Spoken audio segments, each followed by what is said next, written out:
Dan? Yes, sir. How can you hate the video game Hades? Well, I think a better question is how can you, or indeed anyone, like it? Because it's fun and well-written and very pretty? Nothing about it. It's like playing Diablo 2, except there's no story and you don't get any control over what powers you have, and you always have to start at Act 1. Yeah. Like, that's the selling point. You have to play with the powers given you, which is just really fun. It's like limited Magic. Why do I like drafting Magic? I have to play with the cards I'm given. Well, I suppose there's an argument really for that. The story is done very well, but it is more in a Dark Souls Miyazaki sort of way, in that it emerges as you go. You don't. You get the story by interacting with characters and asking after their lives and then talking about it. And this is where we're going to diverge even more. Is I struggle to even accept the idea that Hades has a story. I mean, it absolutely has one, right? Like, I have finished the game. I can tell you character arcs. I probably just didn't get far enough into it to experience it. It felt to me like, when you're running around in an MMO and you find a book and you can stop playing the game and read a couple pages of book in-world fiction. Yep. That's what Hades felt like to me. But the genius aspect of it is you get that almost exclusively, not 100%, but almost exclusively after you've just failed a run and you are kind of in that moment of, I don't know if I want to go back out there, right? The problem I run into with a lot of these other things is you run across this book in the middle of an action thing. You're looting a dungeon. There are people chasing after you. I'm not going to read the book then. Yeah. But if you read the book after you have failed in your quest and you're sitting there being like, oh man, I got so close this time. I'm really frustrated with this game. I'm going to go talk to people for a little bit and cool off and get pieces of story. And by the time you're done with that and you're like, all right, I'm ready to give it another go. Then you go and you give it another go. Now, okay, I actually have some questions for you because I did not enjoy the game in any way. And so I didn't finish it. And so there's things that I'm curious about. But I think it's important for our listeners and our viewers. And I told you this right before we started recording. Playing Hades was a genuinely disconcerting experience for me because it was the most I have ever felt like the whole world was pranking me. Because here you're describing things that were great about it, and I'm like, no, those aren't great things, and that's not how it was for me. The genre. Do you like roguelikes? I have played a few roguelikes. Which ones have you played? I played one on my phone ad nauseum called Dungelot, which was great. I got really, really far in that one and enjoyed it a lot. Okay. And now I can't remember the names of any others. Did you play FTL? Did you play Spelunky? Did you play Binding of Isaac? No. Binding of Isaac is one that I tried and similarly bounced off of. Right. And so it is entirely agreeable, I will admit, that it is not a genre that I love, though it is a genre that I have played before without hating. Slay the Spire. You played Slay the Spire, I played a little Slay the Spire, yes. I enjoy that one quite a bit. I like the deck building aspect of that one. Right. See, Hades is deck building. It Hades really is not. Yeah, but as your powers get, so it actually 100% is. Here's the thing: you have to figure out how to play these games. That's part of the fun. With Hades, the powers are randomized, except they're not. Meaning, you can seed it to get certain powers that you want, and you can reject powers. New players never do. It's a good idea often to reject powers, and only because you get certain things that'll enhance the powers you have, and it randomly adds abilities to the powers you have. And so if you have a lot of powers, you get a lot of weak powers. And if you have a couple powers, then you enhance those ones till they're min-maxed. Yeah. And so playing that style where you pick just a couple of things and don't take a good number of the boons, then suddenly you build these really interesting builds where it combines this weapon with these 3 powers. And like I 3-shotted the end boss after combining the powers. Yeah. The very last boss, he has invincibility frames, so I can't remember how many shots. I got him to his invincibility. You hit him and he's like whatever. I got him with 1 shot with each of those. Nice. Right? And I couldn't have done that in a game where it was completely random. Because I said, I want to do this build. It did take me 2 or 3 tries to figure out how the build works and to get a good version of it. Yeah. Then I got to the ending and just bam, he was dead. Which weapon was that with? So that was with the, let's see, what was I doing? I was doing the bow. You can do a thing with the bow where you load magic power into the bow. You have like a bunch of your magic powers. Instead, you load it into the bow, so when the bow hits, it explodes all the magic powers in 1 shot.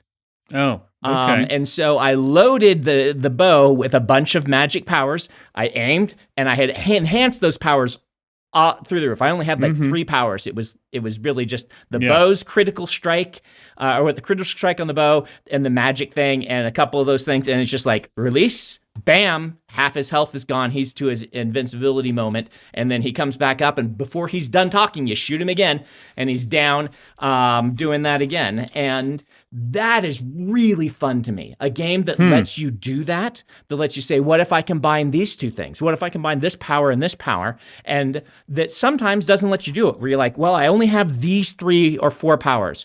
How can I use these with what I have to make a viable build that is really exciting and interesting, and see if I can win the game with it? Yeah. And by the end, I mean, I could win the game with any weapon and any combination of powers. Now, and see, describing it that way does make it sound enticing. Yes. But there is an incredibly thin line between it's fun to figure out how to use these powers and why do I have to slog my way through this? Like the line between I finally figured out how to do this and boy, is this an acquired taste I had to convince myself to like. Yeah. Is so thin. I loved it. And it was on the wrong side of that for me. First moment. I couldn't get enough of it. That. Because I've played a bunch of roguelikes that are not very accessible. And this one was very accessible. Adding and mixing that with the difficulty is a big selling point to me in a game. Yeah. Let's point that out. I like to be challenged. I don't play a video game with, if there's no challenge, I am not interested. Yeah. Most of the time. And so that's why I like Miyazaki's Souls games, right? Which I don't know if you've ever played, but are among my favorite games of all time. No. And they have the same style of storytelling. You will get no story unless you put together the lore clues as pieces as you're moving through. They will not tell you basically anything. See, and I do believe that I could probably eventually get into the gameplay of it. You know, once I turned on God mode and I'm like, oh, I see how this is going to make you more powerful over time and things like that. I can see that. But the storytelling ultimately is what tanked it for me and what drove me away, because that is not a style of storytelling that I enjoy. Which I did not understand. Yeah. And so really, I think it's important for everyone out there to know this game has already won Game of the Year. Yes. It won the Hugo for Best Video Game, the inaugural Best Video Game Hugo. And it doesn't need my accolades, and this is not a bad review of it. This is me genuinely just being in the demographic that is going to like this game and not understanding why other people like it. Here's why the story is so great. Okay. Roguelikes are built around this infinite repetition of you do a run and then you fail and then you do a run again. Roguelikes are built around the idea of you level up, not the character, right? Yeah. That's like a core kind of idea for them. And they have different styles of actually leveling you up. Most roguelikes, the only leveling up that you do is you level up the dungeon, meaning you find new things that are on an average power level higher than what was in there before. Yeah. So the random things you can find are better. That's how Enter the Gungeon does it. It's how Binding of Isaac does it. That's kind of how Dungelot did it. It was a little mobile game, And if you were able to hit a certain point in the dungeon, you would unlock new classes. Yeah. And the classes were more powerful, and then you could do the run again with the more powerful class. And Hades just added on a straight up level up. You know, you get experience, you spend it, you level up. Yeah. But the really cool thing about the story is what I just talked about there, that a lot of games, this whole you're doing it over and over again, they've learned how to lean into that a little bit. But haven't fully leaned into this idea that you are dying and trying. And Hades, it's a stroke of genius to be like, you are the son of Hades trying to escape Hades. Your father doesn't want you to leave, but he also doesn't hate you. But he's going to have all these things try to kill you because you're immortal. You'll just get reborn. And it's more like you're a petulant teenager trying to escape the land of the dead. And when you die in this, you are just reborn back in the river Styx because that's how it works for you. And so the infinite sort of, I am going to fight my way through until I get through this, mixed with the whole idea of like Sisyphus and repetition as themes and whatnot like that works really well. And then there's actually a touching story between you and your family that emerges as the story goes along. So I will take your word for it. It's straight up genius. You said you loved it from the beginning. From all the people that you meet. Yes. There was not a single character in that game that wasn't annoying to me. Okay. Did you enjoy talking to them? Okay, that was the question I wanted to ask you. Yes. The dog.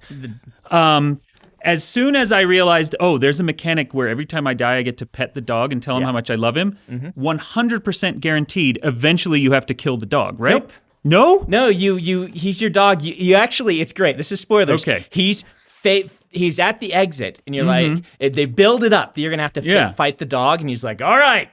No, I'm just kidding. What do you want? And he's like, you want a treat? And the dog's like, yeah, I want a treat. And you're like, all right, I'll get you a treat. You get the dog a treat, and the dog takes the treat, and you get past him. You do not have to kill the dog. It's a great moment. That was the one thing that was making me feel like I really need to finish this game just so I can kill the dog. Was great.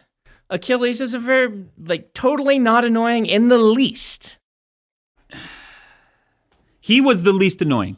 I'll grant you. What's annoying about Achilles? Nyx was also the other one who wasn't as annoying. But Chaos is not annoying. He's cool. Which one's Chaos? They are cool. Chaos is the god, the father of Nyx that you meet in the dungeon to exchange. They give you a negative, and then you get an additive. Like if you can last the next 3 rooms without your magic, then from then on your magic is 20% more powerful. Oh, see, I never got far enough to meet him. Okay.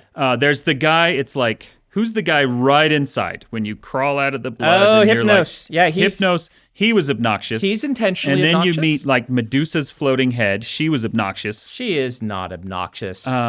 Megara was obnoxious. She's intentionally obnoxious. Yep. Well, okay, intentionally obnoxious is not something that's going to pull me into a game. I don't know. I mean, there's lots of fantastic characters who are intentionally obnoxious. That's their character, right? Well, I mean... Yes, but do I want to spend all this time with them?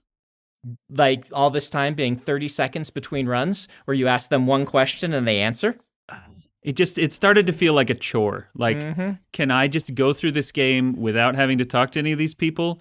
Am I then missing the whole point of the game? At which point, why am I playing the game? So, I will say, there's nothing wrong with disliking something. Yeah.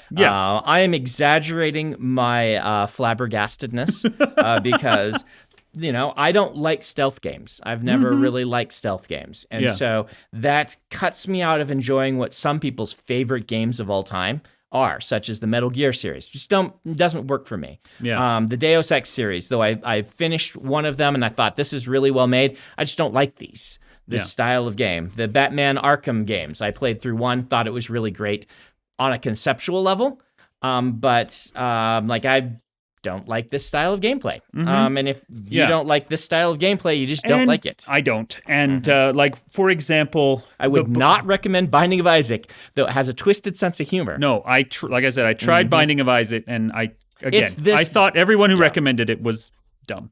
It's this, but 20 times more hard. Really? Yeah. Yeah, that's bonkers to me. And Spelunky is the worst of them all. A type of gameplay that I really don't like is the way that Hades does boss fights. And this is the way that a lot of games work. Like, this is how Dark Souls entirely functions, and Monster Hunter and all these, where you get into a fight and you basically have to learn the patterns and say, oh, okay, I know that when they do this, that means that they're going to shoot out a little AoE of some kind.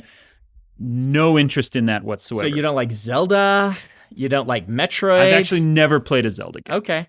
Like, but even is there another way to do boss fights? Most end game content in MMOs has no interest for me because that's how they do it. Okay. I've never gotten to the end game in an MMO because MMOs are not a thing I'm interested in. Yeah, like I've said this before. I've maxed out multiple level 80 characters in Guild Wars 2, but I never do the raids because they're not interesting to me. Because learn the patterns to get through this thing. I'm not playing it because it's a rhythm game. I'm playing it because I get to wander around and kill monsters and get loot. Like, that's what's interesting to me. What kind of bosses do you like? I'm racking my brains to think of boss fights that are not secretly puzzle fights, because that's...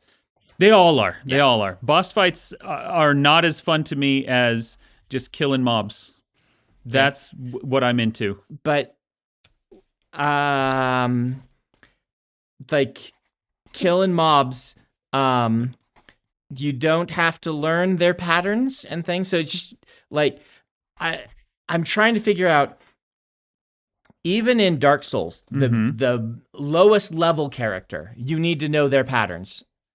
The lowest level, like, it's not just the bosses. That's, you were absolutely right. Like, that's what Dark Souls, like, everything is about being careful, out anticipating your enemies and knowing what their moves are going to be so you can deal with them. But that's what's fun, because there's challenge.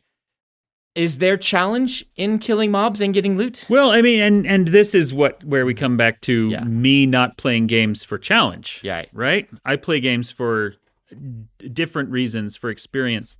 I love wandering around. I love exploring. I love killing the little things. There are some big world events in Guild Wars that I really like. That they are ultimately puzzle-solving games. Like, look, when this little circle shows up on the ground, you know that that's about to explode, or someone's about to throw arrows at it or something. But I will only play the ones that have like hundreds of players in them, because then it is less about puzzle solving and more about button mashing. Okay. What other games do you just love? Is it like top games of all time? Top games? The one that I am enthralled with right now, that is probably going to go down in history as one of my all-time favorite games, is Wildermyth. I've never Have you ever heard of that? No. Relatively small game. I don't know where the border is between indie game and sounds like one of these base building games. It is actually a procedurally driven narrative game. Okay. That is, the combat for it is turn-based and kind of XCOM 2-ish. Okay. But with a very different art style. But the game itself, you make a character, or you make several characters because you have a whole party of them, and the characters have, like, they have combat stats, but you don't really care about those. What they do is they give the characters hooks. Okay. And so when it pitches characters to you and says, here's your starting party of 3, and you can randomize and you can customize everything, it doesn't tell you whether they're strong or agile or tough. It'll say, this one's a compassionate intellectual. This one is a greedy hothead. Okay. This one is a poetic loner. Things like that. And then you go around and you wander around the map and you do stuff, and it creates new maps. It's procedurally generated, like I said, creates new maps, the overmap and the combat maps, and it throws events at you based on story hooks that are built into your character. Okay. And so, if your character, one of the story hooks is that they have a dark secret about their past, well, then they've got 20 or so random events that deal with dark secrets, and you'll get one of them. And so it's basically, there are guideposts. It's really brilliant to watch the way they've put their story together. That all sounds really cool. You can go through this campaign, and it's like, yes, there's a story going on, and at key milestones, you will get a scripted event. But so many of the other ones are just kind of these randomly determined events, which are clearly also scripted, but which ones you get are random. And it's basically a visual novel that pauses every now and then to be a turn-based strategy squad game. Right. And I am in awe of how deeply it makes me care about the characters. That's great. By stringing together these random events. Really, really fun. Wildermyth. Everyone play Wildermyth. I will give that a try. What's platforms it on? It's a Steam game on PC. Yeah. Okay. Very cool, like storybook, paper cutout kind of style to it. Okay. That's how indie games kind of go. Is they're like, we cannot compete in the polygonal rendering world with the AAA games. So instead, we're going to do something our own way. Yeah. Because Don't Starve has that kind of paper. Which one? Don't Starve. Oh yeah. I think I tried that one too. I hated it. Yeah. And leaning into that is just a really good idea because it creates these really interesting visual motifs and doing something that is simple but doing it really, really well absolutely helps games like that kind of stand out above the crowd. Did you ever play Braid? Braid. Ooh, wait. Is that the one that's like about nuclear war? Maybe. Meaning that is the one you're thinking of, but it is maybe about nuclear war. But it is ambiguous. It is ambiguous. I do remember that game, and I remember thinking that it was not for me. I didn't hate it, but I was like, oh, okay, I can see the appeal of this, but yeah, it's for a different audience. Because that's another one of those indie darlings that I loved, just absolutely loved. But it is a puzzle game masquerading as a platformer. Because the time manipulation mechanics that they give you and whatnot are actually puzzle mechanics. And so it looks like Super Mario, but it plays like Tetris. I'm exaggerating, not Tetris. It plays like a board game. Where you have a puzzle that you need to figure out and solve and things like that. Maybe board game's even the wrong term. It looks like Super Mario, but it plays like a Zelda dungeon. There you go. For those who are gamers, they would maybe figure that out. But very good game. Yeah, we look for different things in games. We definitely do. Yes. I do enjoy a good story, but gameplay comes first. Meaning I have to be having fun, because otherwise I will just go to a story-focused medium instead of video games. And for me, part of the fun is the challenge. Now, the challenge can be figure out how this game works, right? It doesn't have to be you can lose. I mean, it's really hard. You are going to lose. It doesn't have to be that style. But I have to be able to try to figure out how to play the game the best way. And games that let me figure that out on my own, I really enjoy.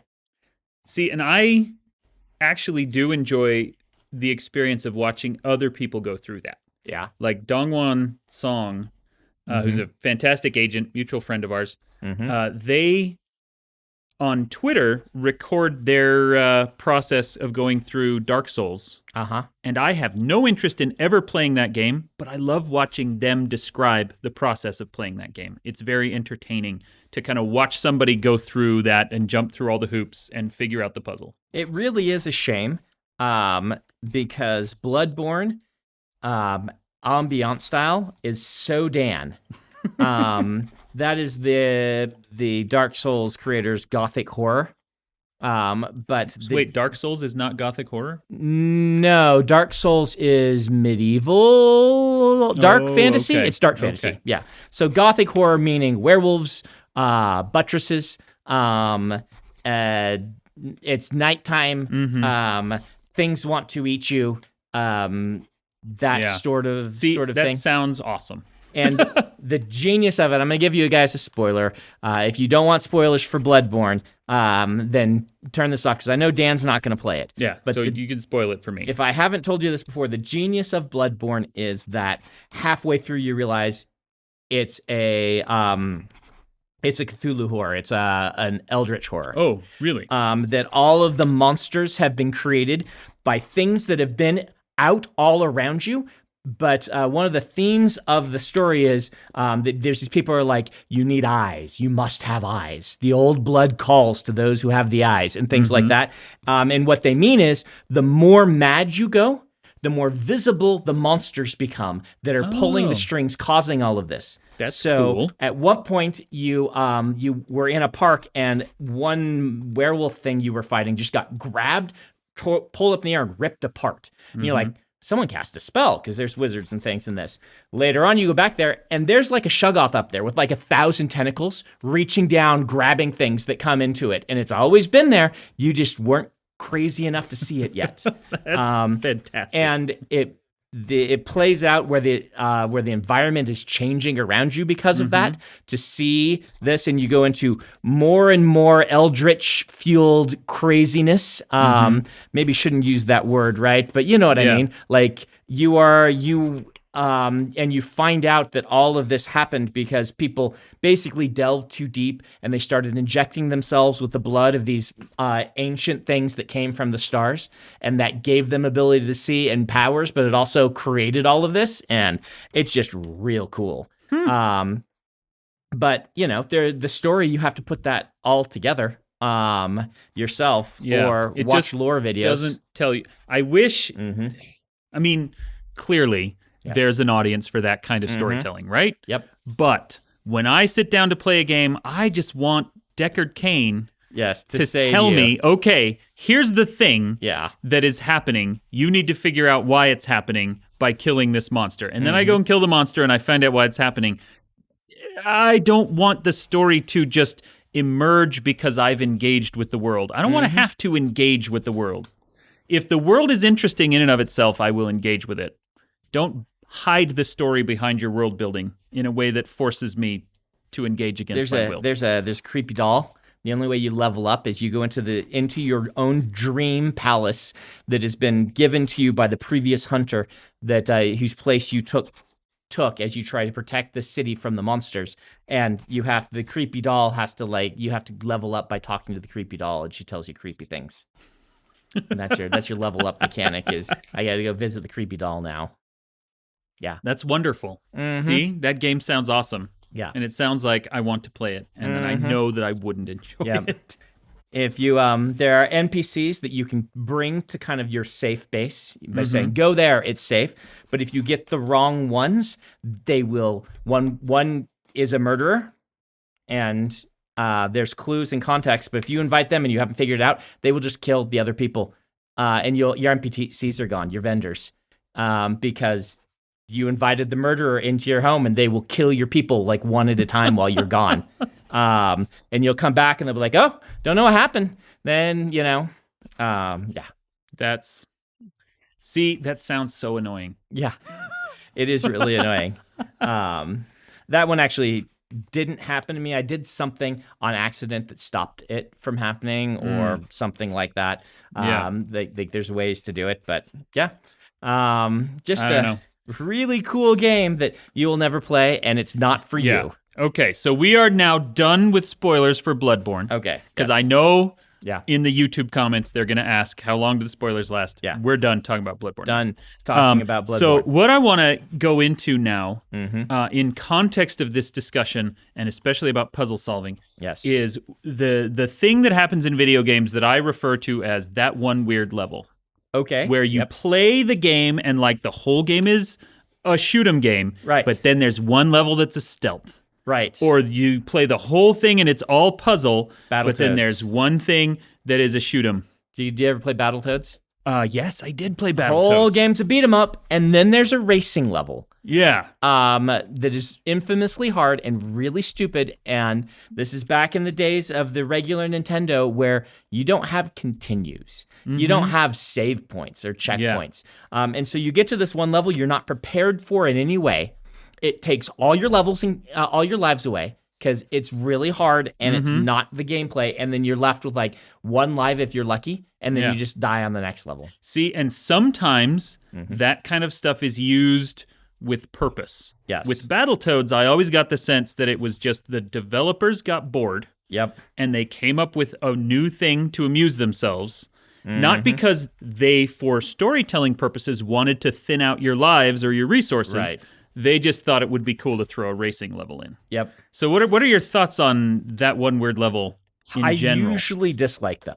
They're usually awful. Once in a while, I have liked them. I can think of one that I liked, and it's usually the developers who understand, even someone like me that likes a challenge, throwing at me something that's going to be a one-off that is super challenging is going to frustrate me, right? So usually they understand to make it easy, and just make it a breather. I'm thinking of ideally, which one is it? Modern Warfare 2, famous, one of the best entries in the whole. What's the pre-thing to Modern Warfare?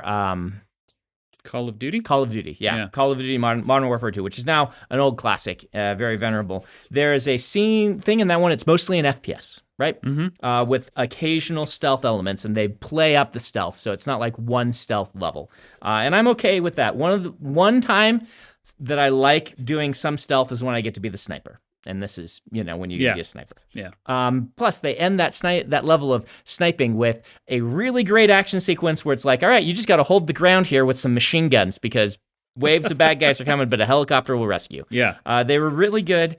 The Call of Duty franchise was all about interesting set pieces. Well, and they were often very good with that one weird level. I remember in one of their World War II Call of Duties, they had one where it was you and 2 NPCs in basically a little miniature tank, and you were the gunner in the turret at the top. Yeah. And the two, like the Scottish captain and the other guy, just drove around and argued with each other and crashed through walls, and you just had to shoot the guys.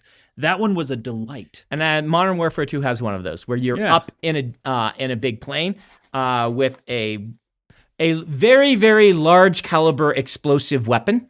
And you are hunting bad guys who are little white blips on a screen, and you got a giant gun that can blow up buildings. And they're like, all right, let's bring those guys down. And you're like, all right, boom, whoa, okay, this is what we're doing now. And see, and when Splinter Cell tried that same thing, it was, before we can insert you for this stealth mission, you've got to take out some bad guys with a drone. And it didn't have the big fun, let's blow up a building aspect. It was just, everything you hate about stealth games. Right. Combined with all of a sudden the entire control scheme is different and the UI is different, and you're going to hate this. And a single mistake will send you back to the beginning and scrub the whole thing. That is, that sounds awful. It was awful. Yeah. I love Splinter Cell series in general, but they have a tendency to try to shake things up, and they are not good at it at all. I mean, probably one of the old classic versions of this is the water levels with Mario, which are very divisive to this day. That, oh no, this is the water level where suddenly all of my control scheme is different and all of my goals are different. And Mega Man did the same thing.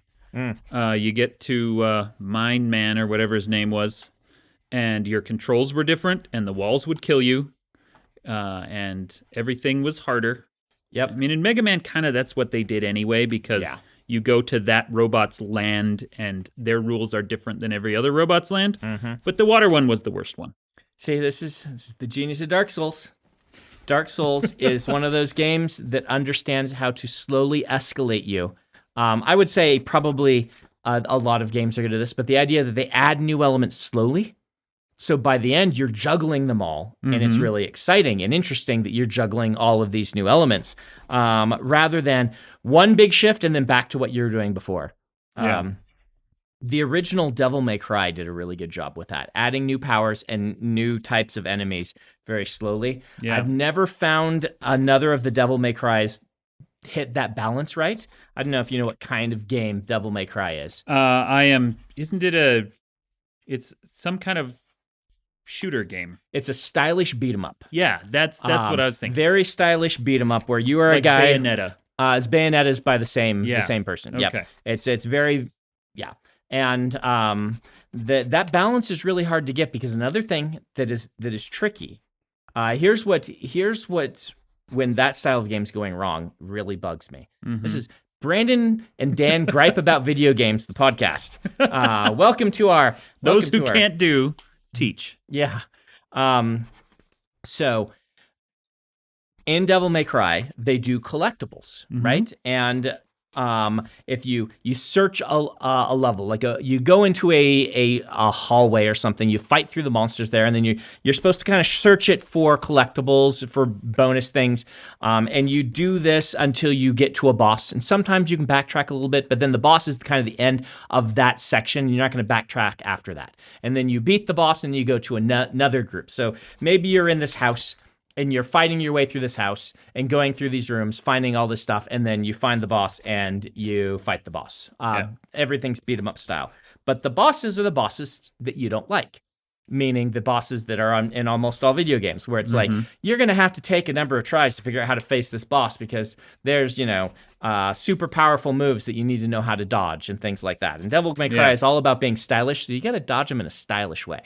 And when Devil May Cry is working, like, it was the game I was playing when my wife walked in and she's like, wow, you're really good at this, because they make the mechanics such that you look awesome on screen when you're doing it. When you are doing a bit of button mashing and you're intentionally doing some of it, but not all of it, it's blending together smoothly, so you look like, you're fighting 50 guys at once. You're throwing some in the air and shooting them with one gun while you're stabbing another, and you do a backflip over another and use him as a bullet shield and all of that stuff, and you just really look awesome. Yeah. But when it fails, you are falling on your face, getting stomped by monsters, and bosses will do that in a couple of hits, and you're done. Yeah. And it sends you to the back of the beginning of the level in the bad ones. Not to the beginning of the boss, which means that all the collecting that you did, you either have to go through and do it again, smash all the pots, right? It's that kind of collecting. Okay. Smash all the pots, find all the things, so that you got the most amount of money to buy new things at the end of the level. Or you just be like, all right, I'm done. You skip it, run straight to the boss that you know where they're there, but then you don't get to level up well. Not putting a save point in front of your bosses in that case is an exercise in tedium as opposed to difficulty, because you've mastered the level, but now you're gonna have to do all the stuff you've mastered in a boring way before you can get to the stuff that's difficult. And roguelikes walk a really fine line between this. And the way that reason that Hades works for me and that didn't is, with Hades, the going through the level is interesting because I'm trying out new powers. I'm balancing all of these new powers in interesting ways. And indeed, they make the early levels more difficult and interesting as you progress through the game, so that the early levels are never boring. You're doing your build and things. Agree to disagree on that, right. But yes. But Devil May Cry, it was like 2 or 3 that did this. Oh man, I dropped that game so fast. I'm like, I am not gonna do this every time. Have to. That's ridiculous. Yeah. Another game that did that stylish thing really well. Did you play the original Prince of Persia? I did. Yeah. Once you figured out how to do the fencing, you looked like an absolute sword master. And it was old graphics. Yep. They did miracles with the amount of memory they had to work with. But I remember playing that in my typing class at school. Yep. And, once I figured out, this is how the fighting works, then the fencing was back and forth, and Errol Flynn and everyone else in the class gathers around because they're like, oh, that looks amazing. You're so good at this. Right. No, I just figured out like the 1 or 2 things of how to make this work. But that was really slick because Prince of Persia also did the stuff I still remember as a kid. Like, normally you jump over a pit, and if you miss, you go in the pit. And if you don't, whatever. You Mario, boink, boink, boink. Prince of Persia had this thing where if you just narrowly miss it, you grab the ledge and pull yourself up in a very smooth motion. I remember it looking so smooth, and it looked so intentional that it had this feel of, wow, I'm cool, even on something simple like that. Yeah. Good job. I think that was programmed by one person. It was one dude. Yeah. He was in a company with a few other people. There's actually a really great YouTube video about how he figured out how to get around his memory constraints, and what you're talking about with Steve Jobs way is hire the Woz and pay him a fraction of the money you get for doing it? No, it's actually there's the evil doppelganger guy, the dark hero or the mirror hero. They came up with that because he realized that if he just set all the pixels to their opposite value, then he wouldn't have to give any new animations, but he would have like an evil version of your character. And so it was the constraints of the software that led him to this really cool storytelling thing. Before we go, because we're almost out of time, do you know that story about Steve Jobs?